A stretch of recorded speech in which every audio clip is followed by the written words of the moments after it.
এরকম কোনো কথা নাই যে প্রথমে তো 4 লাখ টাকাই দিছি, কারণ পেনশন নেই, পেনশনের নেই বলে যে আমার আমার তো তখন কোনো রোজগারও নেই, তখন আমার অংশের থেকে 4 লাখ টাকা দেওয়া হয়েছে ওনাদের।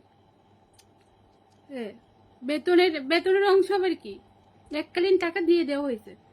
এবার পরের ভাগজন আইছে, তখন কোর্ট নিজে সেপারেট করে দিয়েছে। পরের বার আবার কেস করেছিল আর কি, তখন কোর্ট নাম দিয়ে সেপারেট করে দিয়েছে। তারপর এখানে দীপিকান্ত দাদার সাথে কথা বলতে গেলে সবসময় হ হ বলে, আর তাই নির্দেশে বলে ক করতে বেশি। আচ্ছা, কোন ব্যাপারে কি বিষয়ে তা আমরা জানি না। আমি উনার পেমেন্ট সব টাকা টুকা যা কিছু ছিল পরিষ্কার করে দিয়েছি। চিত্রালী দেবনাথ ওনার বান্ধবী হন, পারলে এক বুক কথা কইয়া লইয়েন, তাই না সব গিয়া তাপস দত্ত সব একদম লেনদেন পুরো পরিষ্কার। আর রইল গিয়া পরের ভাগের টাকা টুকাতে কথা তো উল্লেখ করেনি, দেওয়া তো হবে না।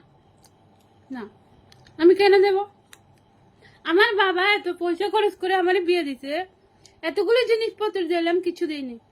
বাবা 1 লাখ টাকা কেস টাকা দিয়েছে, বাবা বলে কিছু দেন ওই সময়। তা আপনারা সাধ্য শান্তির খরচ বলে বিকিন খাওয়াইছেন। আমি বললাম যে কি মানে সেশন লোক আপনারা, 1 মাসের ভিতরে বিয়া সাধ্য বেগ খাওয়াইলেন। হ্যাঁ, তো হাসপাতালে সিটে থাকুমি না, তোরা জিজ্ঞেসাম না তো।